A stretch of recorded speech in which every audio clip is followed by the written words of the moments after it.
அனைவருக்கும் வணக்கம். காக்கி சட்டை தேர்வு வரிசையில இலவச மாதிரி தேர்வு 2க்கான உளவியல் சொல்யூஷன்ஸ் பார்த்துடலாம். ரைட். கொஸ்டின் நம்பர் 51 என்ன கொடுத்துருக்காங்க அப்படின்னா, விடுபட்ட உறுப்பை கண்டுபிடிக்கவும் அப்படின்னு கேட்டிருக்காங்க. அதுல number series.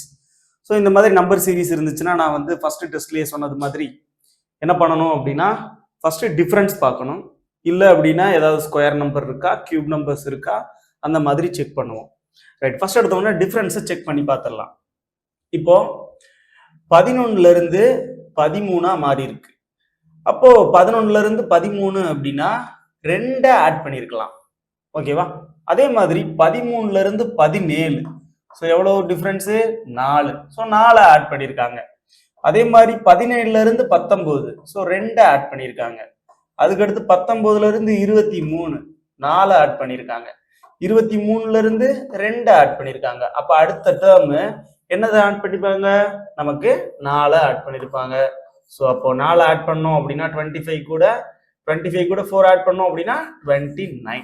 So 29 is third ஆப்ஷன்ல கொடுத்துருக்காங்க. சரியா? அப்ப 29 தான் நமக்கான விடை. ஸோ கொஸ்டின் நம்பர் 52 விடுபட்ட உறுப்பை கண்டுபிடிக்கவும். ஸோ இதுவுமே வந்து ஆல்பபெட் சீரீஸ்ல இருந்து கேட்கப்பட்ட ஒரு கேள்வி.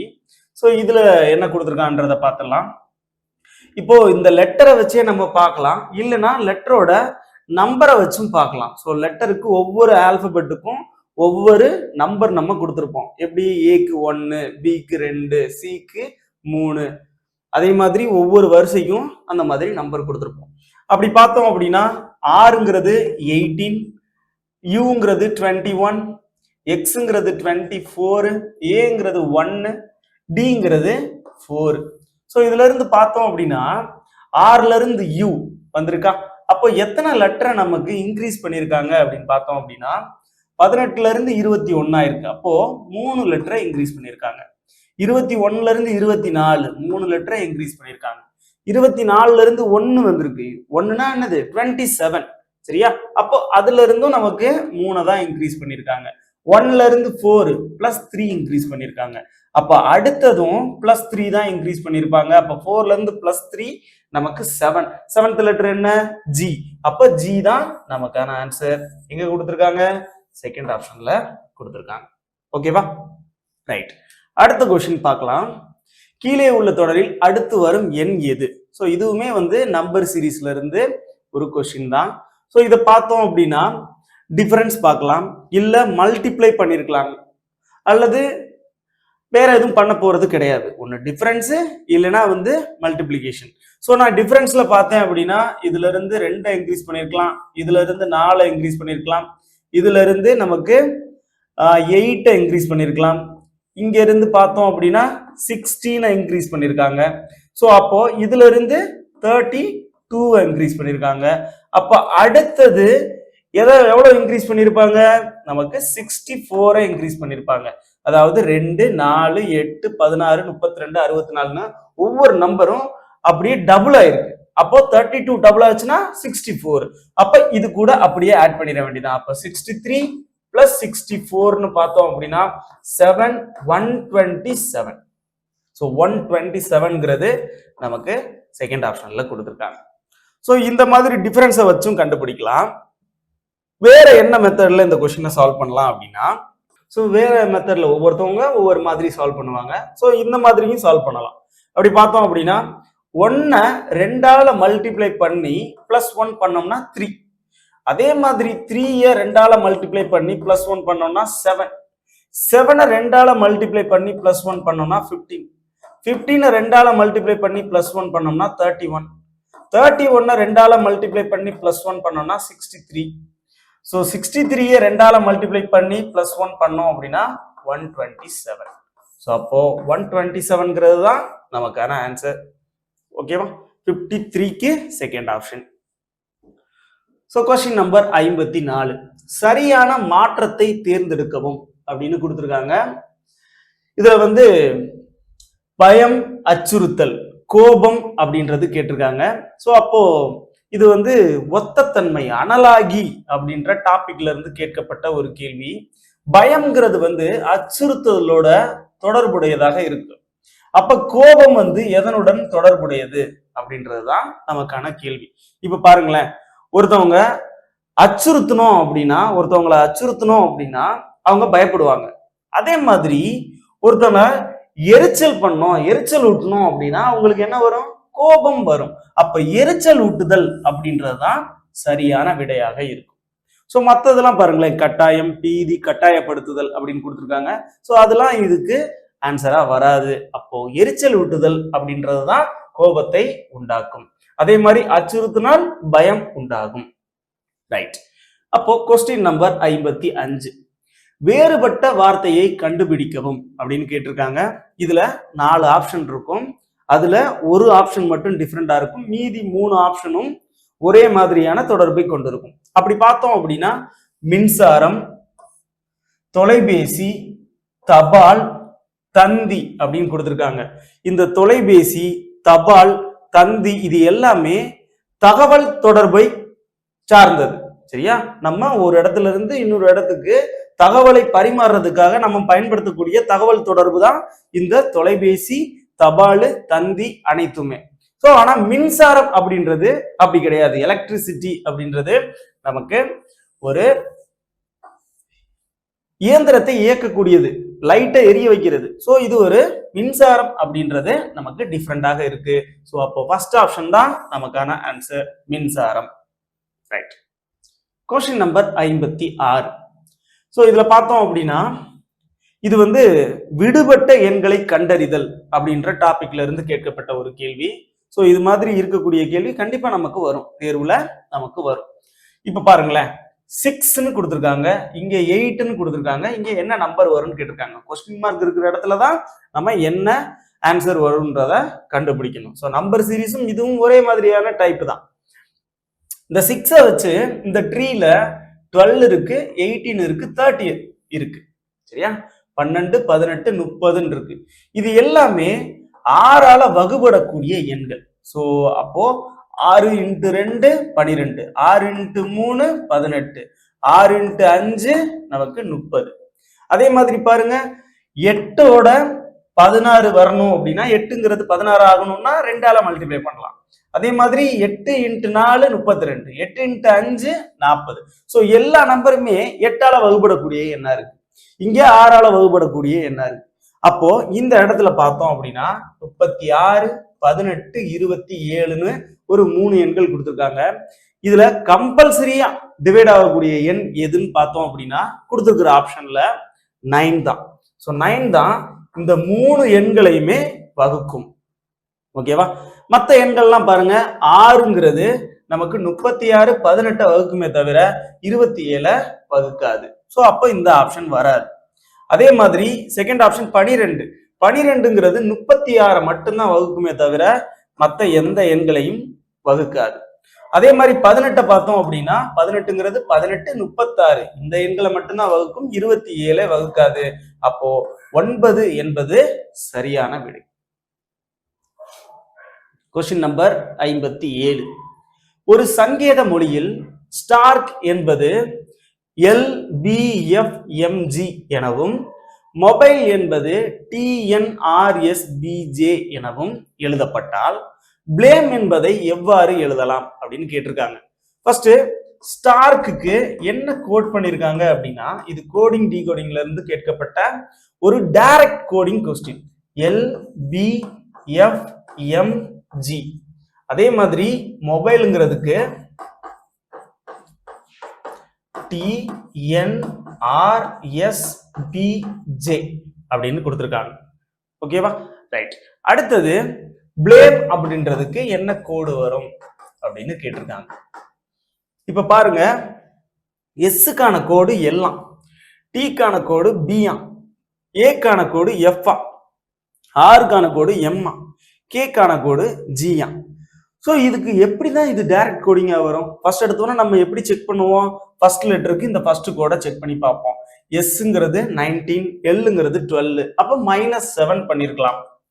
டீல இருந்து பி, டீங்கிறது 20, பிங்கிறது 2, அப்போ 18 லெட்டர் மைனஸ் பண்ணிருப்பாங்களா? ஏல இருந்து எஃப், ஸோ இதுல இருந்து +5 இன்க்ரீஸ் பண்ணிருக்கலாம். ஆறுல இருந்து எம், ஆறுங்கிறது 18, எம்ங்கிறது 13. ஸோ 10. அப்போ 5 மைனஸ் பண்ணிருக்கலாம். அதே மாதிரி கேல இருந்து ஜி அப்படின்னு பார்த்தோம் அப்படின்னா கே 11, ஜிங்கிறது 7, அப்ப -4. இதுல ஏதாவது ஒரு ஆர்டர் இருக்கா? எந்த ஒரு ஆர்டருமே கிடையாது, லாஜிக்கும் இல்லை. ஏன்னா -7, -18, +5, -5, -4ங்கிறது ஒரு ஆர்டரே கிடையாது. அப்போ இது கோடிங் டிகோடிங்ல இந்த மெத்தட்ல இது கண்டிப்பா வந்திருக்காது. அப்பன்னா இது என்னவா இருந்திருக்கிற வாய்ப்பு இருக்கு அப்படின்னு பார்த்தோம் அப்படின்னா டைரக்ட் கோடிங்கா இருக்க வாய்ப்பு இருக்கு. அதாவது எஸ்க்குனா எல், டிக்குனா பி, ஏக்குனா எஃப், ஆருக்குனா எம், கேக்குனா ஜி. ஸோ இந்த மாதிரி தான் இருக்க போகுது. அப்படி பார்த்தோம் அப்படின்னா இந்த ஸ்டார்க்லையும் மொபைல்லையும் இருக்கக்கூடிய எழுத்துக்கள் தான் நமக்கு இங்க ரிப்பீட் ஆயிருக்கு. பிளேம்னு அவன் கேட்ட கோடுல. ஸோ அப்போ பிக்கான கோடு என்ன? இங்க ஆர்னு கொடுத்துருக்காங்க, ஆரை கோட் பண்ணி பார்க்கலாம். எல்லுக்கான கோடு என்ன? பி. ஏக்கான கோடு என்ன? எஃப். எம்முக்கான கோடு என்ன? எம்முக்கு டி. ஈக்கான கோடு என்ன? ஜே. அப்போ நமக்கான ஆன்சர் RPFTJ. ஸோ எங்க இருக்கு? செகண்ட் ஆப்ஷன்ல கொடுத்துருக்காங்க. That's it. ஸோ அப்போ இது டைரக்ட் கோடிங்கான ஒரு கேள்வி. அடுத்த கேள்வி 58.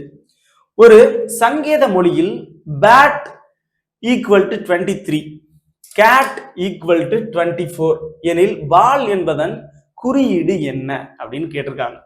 பேட்டுங்கிறது 23 ஆகுறதுக்கு என்னென்னலாம் பண்ணலாம் அப்படின்னா பியோட ஆல்பபெட் நம்பர் 2, ஏவோட ஆல்பபெட் நம்பர் 1, டியோட ஆல்பபெட் நம்பர் 20. இது எல்லாத்தையும் ஆட் பண்ணி பாருங்க, 23 கிடைக்குது. 23 கிடைக்குதா? அதே மாதிரி இங்க 24 கிடைக்கிறதுக்கு என்னென்ன வாய்ப்புகள்லாம் இருக்கு? சியோட நம்பரு 3, ஏவோட நம்பரு 1, டியோட நம்பரு 20. இது எல்லாத்தையும் ஆட் பண்ணி பாருங்க, 24 கிடைக்குது, 24 கிடைக்குது. அப்ப நான் கண்டிப்பா பால்ங்கிறதுக்கும் ஒவ்வொரு ஆல்பபெட்டோட நம்பரை ஆட் பண்ணியிருக்காங்க. ஸோ அப்போ பிக்கு 2ன்னு வரும், ஏ 1, எல்லு 12, எல்லுக்கு 12, 2 தடவை எல் இருக்கா? அப்ப 24, 25, 27. ஸோ 27ங்கிறது நமக்கான ஆன்சர். 27 தான் நமக்கான விடை. ஓகேவா? ரைட். Question number 59. இதுல பிளட் ரிலேஷன்ல இருந்து, ரத்த உறவுகள்ல இருந்து ஒரு கேள்வி கேட்டிருக்காங்க. கொடுக்கப்பட்டுள்ளது பியின் தாய் ஏ. ஸோ பியினுடைய தாய் ஏயா. அதுக்கடுத்து ரெண்டாவது ஏயின் மகன் சி. அப்ப ஏயினுடைய மகன் சினா பியினுடைய சகோதரர் தான் சி. அடுத்தது ஈயின் சகோதரன் டி. ஸோ நான் இந்த பாயிண்ட கனெக்ட் பண்ண முடியாது இதுல. ஸோ அப்ப என்ன பண்ணணும்? அடுத்த பாயிண்ட்டுக்கு போகணும். அடுத்த பாயிண்ட் என்ன கொடுத்துருக்காங்க? பியின் மகள் இ. அப்ப பியினுடைய மகள் இ. இப்போ மூணாவது பாயிண்ட்டுக்கு போவோம். ஈயின் சகோதரன் டி. அப்ப ஈயினுடைய சகோதரன் டி. அப்ப டிக்கு ஈ என்ன வேணும்? சகோதரி வேணும். இப்ப என்ன கேள்வி கேட்டிருக்கான் அப்படின்னா டி யாரின் பேரன்? சோ டிங்கிறவரு இங்க இருக்காரு, இவரு யாரோட பேரன் அப்படின்னு கேக்குறாங்க. பிக்கு இவங்க மகன், சிக்கு இவங்க என்னது? மருமகன். ஓகேவா? அதாவது மருமகன் அப்படின்னா சகோதரன் அல்லது சகோதரியினுடைய மகன். அதாவது எப்படி சொல்லுவோம் அப்படின்னா நெஃப்யூ, இங்கிலீஷ்ல நெஃப்யூன்னு சொல்லுவோம். அப்ப ஏக்கு தான் ஏயினுடைய மகளோ மகனோ பி, அவங்களுடைய மகன் தான் அவங்களுக்கு பேரனாக இருக்க முடியும். அப்போ டியினுடைய டி யாரின் பேரன் அப்படின்னு கேட்டாங்கன்னா ஏயினுடைய பேரன். சோ ஏங்கிறது ஃபர்ஸ்ட் ஆப்ஷன்ல கொடுத்திருக்காங்க. சரியா? Question number 60. சியின் தந்தை ஏ. சியினுடைய நான் மேலேயே சால்வ் பண்ணிக்கிறேன், கொஞ்சம் கேப் இருக்கு. கொஸ்டின் நம்பர் 60க்கு தான் சால்வ் பண்ண போறேன். சியின் தந்தை ஏ, சியினுடைய தந்தை ஏ மற்றும் பியின் மகள் டி. சோ இந்த பாயிண்ட் நம்ம கனெக்ட் பண்ண முடியாது, அப்ப கடைசியா நம்ம சேர்த்துக்கலாம். ஏயின் சகோதரன் இ. சோ ஏயினுடைய சகோதரன் இ. டியின் சகோதரி சி. சோ டியின் சகோதரி சி. இப்போ பியின் மகள் டி அப்படின்னு கொடுத்திருக்காங்க. அப்ப நான் கண்டிப்பா ஏயினுடைய மனைவி தான் பியா இருந்திருப்பாங்க. கரெக்டா? ஏயினுடைய மகள் டியா இருக்கும்போது, அப்போ பியின் மகள் டின்னு சொல்லும்போது அப்ப டியும் சியும் சகோதரியா இருந்திருப்பாங்க. அப்போ கண்டிப்பா ஏயினுடைய மகள் தான் டி, அப்ப கண்டிப்பா பியினுடைய மகள் தான் டி. ஓகேவா? அப்ப டியினுடைய தாய் பி, டியினுடைய தந்தை ஏ. சரியா? டியினுடைய சித்தப்பா அல்லது பெரியப்பா இ. ஓகே. அடுத்தது டியின் சகோதரி சின்னு கொடுத்துட்டாங்களா? ஈக்கு பி என்ன உறவு? சோ இப்ப என்ன கேட்டிருக்கான் அப்படின்னா ஈக்கு பி என்ன வேணும் அப்படின்னு கேக்குறான். ஈயினுடைய சகோதரரின் மனைவி, சகோதரரின் மனைவிய நம்ம என்னன்னு சொல்லுவோம்? மைத்துனி அப்படின்னு சொல்லுவோம். சோ மைத்துனிங்கிறது நமக்கு 4th ஆப்ஷன்ல கொடுத்திருக்காங்க. மைத்துனின்னு கொடுக்கலாம், இல்லைன்னா வேற என்ன கொடுத்திருந்திருக்கலாம்? சகோதரனின் மனைவி அப்படின்னு கொடுத்திருந்திருக்கலாம். ஓகேவா? ரைட். அப்போ 4th option is a correct one. அல்லது சிஸ்டர் இன்லா, இங்கிலீஷை பொறுத்தளவு சிஸ்டர் இன்லா அப்படின்னு கொடுத்திருப்பாங்க. ரைட். கேள்வி நம்பர் 61.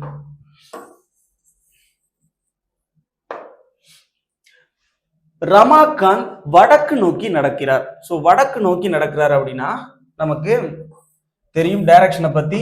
வடக்கு மேல இருக்கும், இது தெற்கு, இது கிழக்கு, இது மேற்கு. சோ இப்ப வடக்கு நோக்கி நடக்கிறார் அப்படின்னா இங்க இருந்து ஒரு ஸ்டார்டிங் பாயிண்ட் எடுத்துக்கிட்டு அங்க இருந்து வடக்கு நோக்கி நடக்கிறாருன்னு வச்சுக்கிடுவோம். சிறிது நேரத்திற்கு பின் வலதுபுறமாக திரும்பி, சோ இங்க இருந்து அவருடைய வலதுபுறம்னு பார்த்தோம் அப்படின்னா இந்த பக்கம் வலதுபுறமாக திரும்பி சிறிது தூரம் நடந்த பின் இடதுபுறமாக திரும்பினார். சோ மறுபடியும் ஒரு இடதுபுறம் திரும்புறாராம். இடதுபுறம் திரும்பி ஒரு 1 கிலோமீட்டர் நடக்கிறாராம். சோ இந்த இடத்துல நமக்கு டைரக்ஷன் தான் கேட்டிருக்கான், திசை தான் கேட்டிருக்கானே தவிர ஆப்ஷன்ல நமக்கு எந்த வித டிஸ்டன்ஸும் நமக்கு கேட்கல. சோ அதனால இந்த டிஸ்டன்ஸை எழுதலாம், எழுதாமலும் இருக்கலாம். அப்போ 1 கிலோமீட்டர் நடந்த பிறகு கடைசியாக மீண்டும் இடதுபுறம் திரும்பினார். மறுபடியும் அவருடைய இடதுபுறத்துக்கு திரும்புறாரு. அப்ப இந்த பக்கம் திரும்பியிருப்பார். இடது பக்கம் அப்படின்னா மேற்கு நோக்கி திரும்புறாருன்னு அர்த்தம். இப்பொழுது அவர் எந்த திசையில் நடந்து கொண்டு இருக்கிறார்? எந்த திசையில் நடந்து கொண்டு இருக்கிறார்? இப்படி போறாரு. இப்படி போறாருன்னா மேற்கு நோக்கி போறாரு. மேற்கு நோக்கி போறாருன்னா 4th ஆப்ஷன்ல கொடுத்துருக்காங்க, மேற்கு. சரியா? ரைட். அடுத்த கேள்வி பார்த்தலாம்.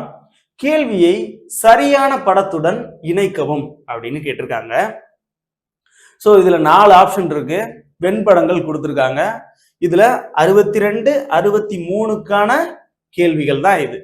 ரைட். ஃபர்ஸ்ட் கேள்வி 62க்கு பிளம்ஸ், அதாவது பிளம்கள் அப்படின்ற ஒரு பழம் இருக்குல்ல, பிளம் பழம், அதுக்கப்புறம் தக்காளிகள், பழங்கள் அப்படின்னு கொடுத்திருக்காங்க. இப்போ பிளம்கள் அனைத்துமே பழங்கள் வகையை சார்ந்தது. அப்போ பழங்கள் ஒரு பெரிய படமாகவும் அதுக்குள்ள பிளம் அப்படின்னு எழுதிக்கிறோம். பிளம்கள். நம்ம அழுது நினைப்பாங்க தக்காளிகள் அப்படின்றது பழங்கள் வகையை தானே தக்காளி பழம் அப்படின்னு சொல்லுவோம். சோ அதனால தக்காளியும் இதுக்குள்ள பட்டத்தை போட்டுறக்கூடாது. ஏன்னா தக்காளி அப்படின்றது காய்கறி வகையை சார்ந்தது. சோ தக்காளின்றத தனியா எடுத்து எழுதிக்கணும். ஓகேவா? நம்ம என்ன பண்ணுவோம் அப்படின்னா தக்காளியை பழத்தோட சேர்த்து எழுதிடக்கூடாது. தக்காளி அப்படின்றது தனியாக இருக்கும், இது காய்கறிக்குள்ள வரக்கூடியது.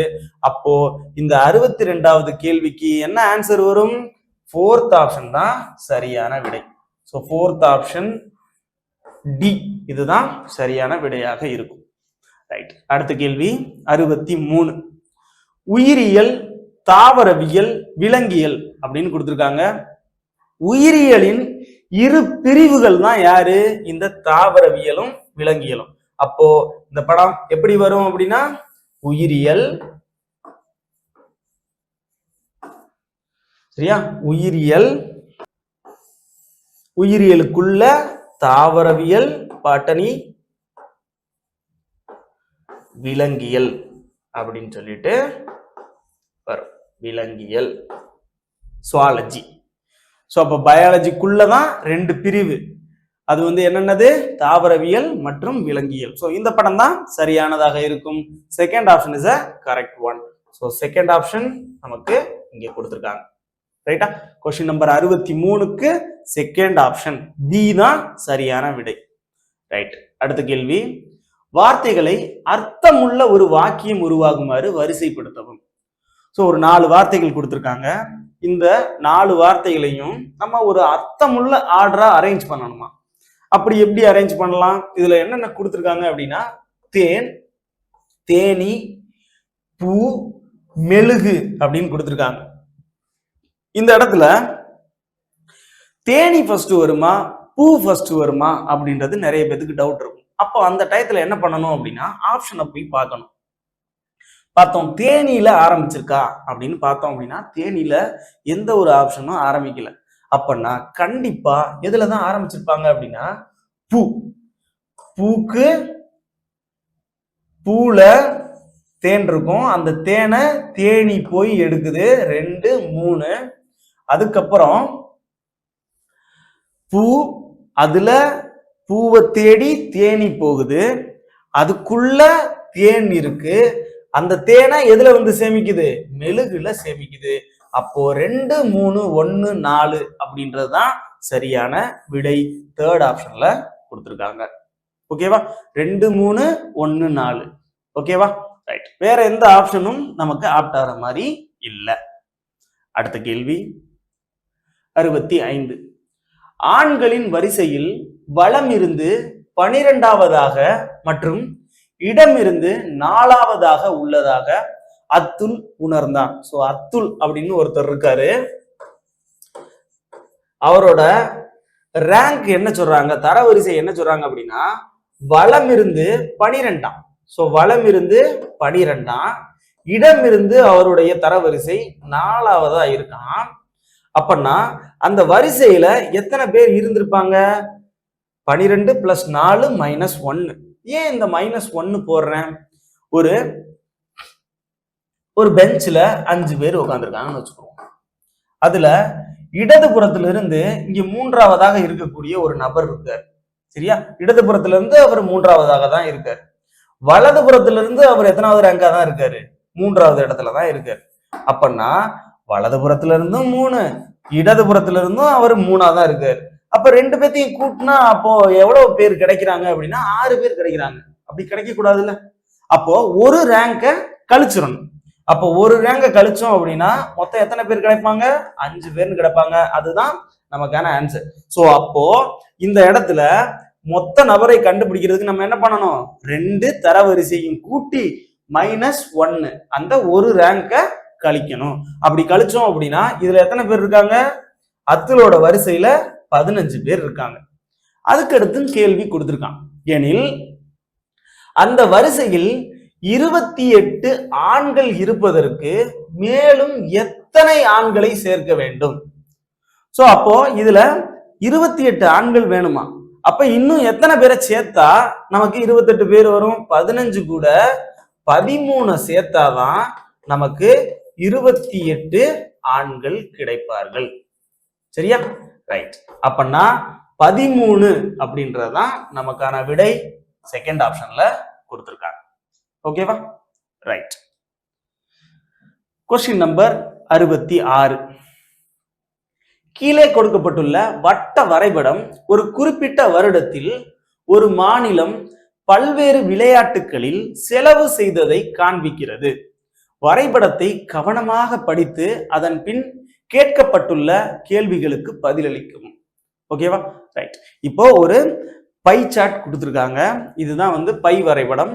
இதுல என்னென்ன வேல்யூஸ் கொடுத்துருக்கலாம் அப்படின்னா, பை சார்ட்டை பொறுத்தளவுல 100% கொடுக்கலாம், இல்லைன்னா ஆங்கிள் கொடுத்துருக்கலாம். அதாவது கோணங்கள்ல கொடுத்துருக்கான். மொத்த கோணம், வட்டத்தின் கோணம் எவ்வளவு? 360 டிகிரி. ஸோ அப்ப டிகிரிலையும் கொடுத்துருக்கலாம். இங்க எதுல கொடுத்துருக்காங்க? டிகிரியில தான் கொடுத்துருக்காங்க. ஓகேவா? ரைட். இந்த விஷயத்த நம்ம தெரிஞ்சுக்கலாம். அப்போ விளையாட்டுகள் என்னென்னலாம் இருக்கு? ஹாக்கி, கால்பந்து, மற்றவர்கள், கோல்ஃபு, டென்னிஸ், கூடைப்பந்து, கிரிக்கெட், இந்த மாதிரி நமக்கு ஒரு 7 விளையாட்டுகள் கொடுத்துருக்காங்க. ரைட். இப்போ 66வது கேள்விக்கு போயிடலாம். மொத்த செலவில் டென்னிஸுக்கு செலவிடப்பட்ட தொகை எத்தனை சதவீதம் அப்படின்னு கேட்டிருக்காங்க. சோ அப்போ டென்னிஸுக்கு செலவிட்ட சதவீதம் எவ்வளவு அப்படின்னு கேட்டிருக்காங்க. நமக்கு கொடுத்துருக்கிறது டென்னிஸை பொறுத்தளவுல டிகிரியில கொடுத்துருக்காங்க. அப்போ டிகிரியில கொடுத்துருக்கும் போது நம்ம இத எப்படி பெர்சன்டேஜா கன்வெர்ட் பண்றது? அப்போ நமக்கு ஒரு விஷயம் தெரியணும். 360 டிகிரியில 45 டிகிரி எத்தனை சதவீதம் இன்ட்டு 100, அவ்வளவுதான். சரியா? ரைட். அப்ப என்ன பண்ணலாம்? இந்த ஜீரோவையும் இந்த ஜீரோவையும் கேன்சல் பண்ணலாம்.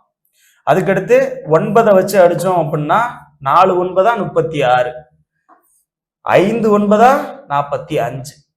மறுபடி இந்த 4 வச்சு இந்த 10 அடிச்சோம் அப்படின்னா 2 வச்சு அடிக்கலாம். 2 4, I 2 10. அப்போ I 5 25/2. 25/2 அப்படின்ற வேல்யூவை நம்ம என்ன பண்ணலாம்? 25/2 அப்படின்னா 12.5 அல்லது 12.5, 12/1/2 அப்படின்னு சொல்லலாம். நமக்கான ஆன்சர் எங்க கொடுத்துருக்காங்க? ஃபர்ஸ்ட் ஆப்ஷன்ல கொடுத்துருக்காங்க 12/1/2%. 12/1/2% அப்படின்றதுதான் நமக்கான விடை. அதுல 25/2 கொடுத்துருக்கலாம், 12.5 கூட கொடுத்துருக்கலாம். ஸோ எது நமக்கு கரெக்டான ஆன்சரா இருக்கோ அந்த ஆப்ஷன்ல கொடுத்துருக்காங்களோ அது தகுந்த மாதிரி ஆன்சரை கொடுத்துக்கலாம். ரைட். அடுத்த கேள்வி போயிடலாமா? அந்த வருடத்தில் விளையாட்டுகளுக்காக, எந்த வருடத்தில்? அந்த பை சார்ட்ல கொடுத்துருக்கிற வருஷம் செய்யப்பட்ட செலவு 2 கோடிகள்.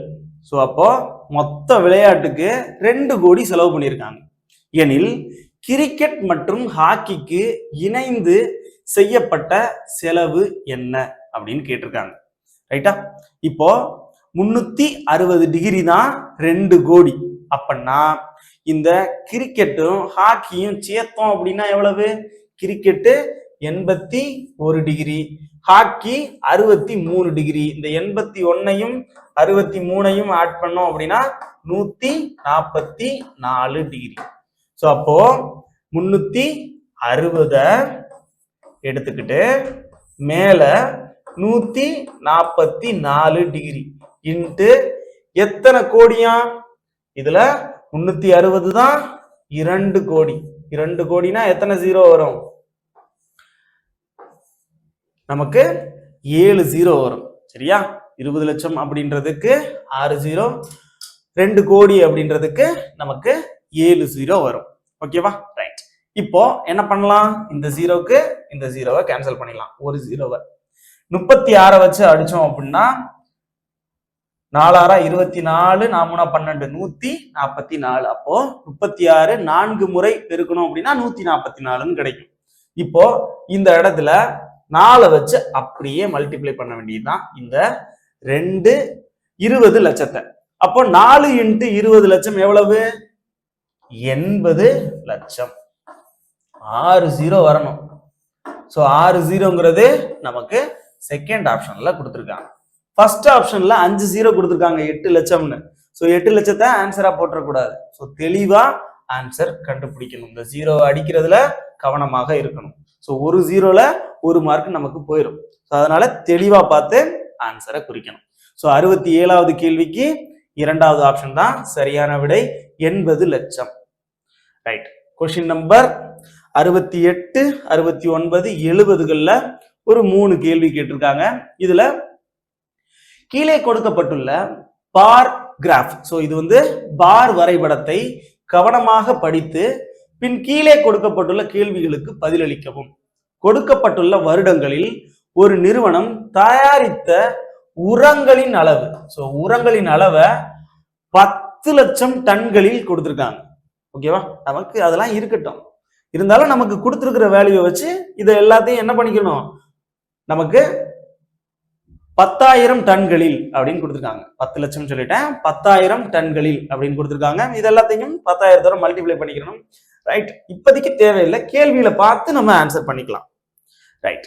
கொடுக்கப்பட்டுள்ளவற்றுள் எத்தனை வருடங்களில் உரங்களின் உற்பத்தி சராசரிக்கு சமம் அல்லது மேல் உள்ளது அப்படின்னு கேட்டிருக்காங்க. ஸோ ஒண்ணு, இதோட ஆவரேஜை பார்த்தோம், சராசரியை பார்த்தோம் அப்படின்னா சமமா இருக்கணுமா, இல்லைன்னா அதை விட அதிகமா எத்தனை ஆண்டுகள் இருக்கு அப்படின்னு கேட்டிருக்காங்க. மொத்தம் எத்தனை ஆண்டுகள்னு பார்த்தோம் அப்படின்னா 1 2 3 4 5 6 7 8 ஆண்டுகள் இருக்கு. நமக்கு சராசரி கண்டுபிடிக்கிறதுக்கான ஃபார்முலா என்ன? போன டெஸ்ட்லயே நம்ம சொன்னோம். சராசரி கண்டுபிடிக்கிறதுக்கு ஆண்டுகளின் கூடுதல், சோ அந்த உரங்களின் கூடுதல் டிவைடட் பை ஆண்டுகளின் எண்ணிக்கை அப்படின்னு எடுத்துக்கலாமா? அப்ப உரங்களின் கூடுதல்னு பார்த்தோம் அப்படின்னா இது எல்லாத்தையும் ஆட் பண்ணணும். ஆட் பண்ணிடலாமா?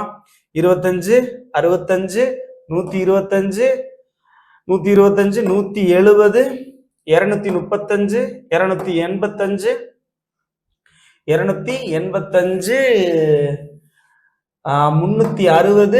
285 360 360 பார்த்தோம் அப்படின்னா 440. ஸோ அப்போ 440 அப்படின்றது உரங்களின் கூடுதல் டிவைடட் பை எத்தனை ஆண்டுகள்? மொத்தம் 8 ஆண்டுகள். So divided by 8. இந்த 8 வச்சு மறுபடியும் கேன்சல் பண்ணோம் அப்படின்னா 8 40, மறுபடியும் ஒரு 8 40. அப்ப சராசரி நமக்கு 55. சராசரி எவ்வளவு கொடுத்துருக்காங்க? 55. 55 பிளஸ் 10,000 டன்கள், அப்படிதானே? டன்கள்ல கொடுத்துருக்காங்க.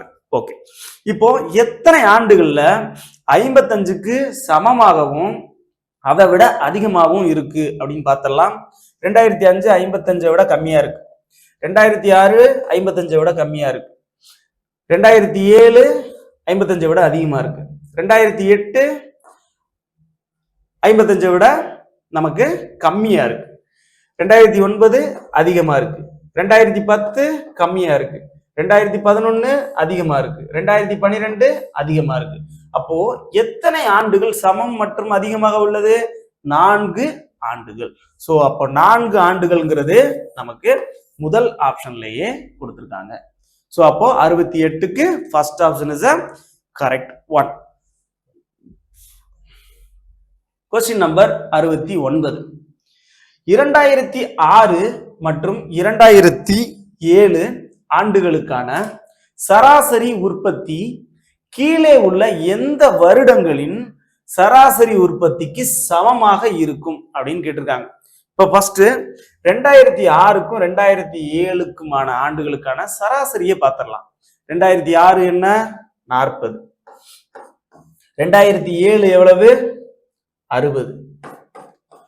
சோ இந்த ரெண்டு வேல்யூமே ஆட் பண்ணி 2 ஆண்டுகள் தானே, அப்ப 100/2.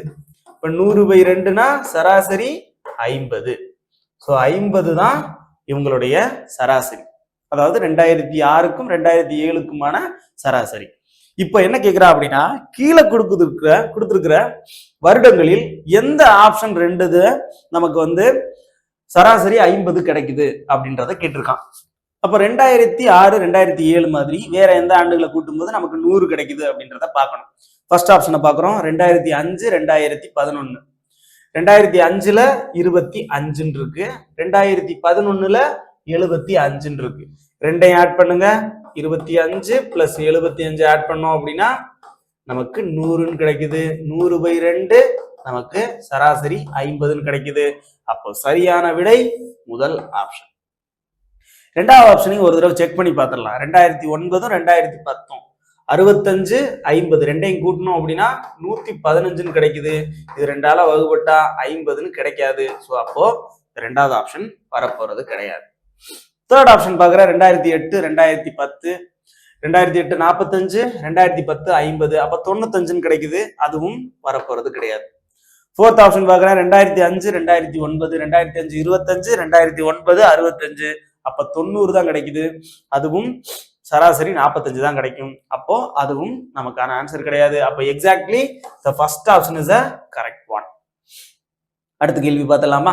கொஸ்டின் நம்பர் 70, கடைசி கேள்வி. 2005ஆம் ஆண்டு ஒப்பிடுகையில் 2012ஆம் வருடம் உர உற்பத்தி சதவிகிதத்தில் அதிகரித்த அளவு என்ன அப்படின்னு கேக்குறாங்க. அப்ப 2005ஆம் ஆண்டு நமக்கான உற்பத்தி உரங்களின் உற்பத்தி சதவீதம் எவ்வளவு இருக்கு? உற்பத்தி எவ்வளவு இருக்கு அப்படின்னா 25 10,000 டன்னு. ஸோ நான் 10,000 சேர்க்கணும்னு அவசியம் கிடையாது. மேல இப்ப கீழே நான் 25 எழுதிட்டேன். இப்ப 2012 ஒப்பிட போறோம். 2012 எவ்வளவு உற்பத்தி ஆயிருக்கு? 80 உற்பத்தி ஆயிருக்கு. 25ல இருந்து 80 ஆயிருக்கு. அப்போ 80ல இருந்து 25 கழிச்சிடணும். அதுதான் நமக்கு உற்பத்தி சதவீதத்தில் அதிகரித்த அப்படின்னு கேட்கும்போது மைனஸ் பண்ணணும். இன்ட்டு 100 அப்படி பார்த்தோம் அப்படின்னா அப்ப 80 மைனஸ் 25ன்னு பார்த்தோம் அப்படின்னா நமக்கு எவ்வளவு கிடைக்கும்? 55 டிவைடட் பை 25 இன்ட்டு 100. ஸோ இந்த 25 வச்சு இந்த 100 அடிச்சோம் அப்படின்னா 4 55 எவ்வளவு? 220. ஸோ அப்போ 2005ல இருந்து 2012ல எவ்வளவு சதவீதம் அதிகரிச்சிருக்கு? 220%. ஸோ 70வது கேள்விக்கு 220 அப்படின்றதுதான் சரியான விடை. ஓகேவா? நன்றி. தேங்க்யூ.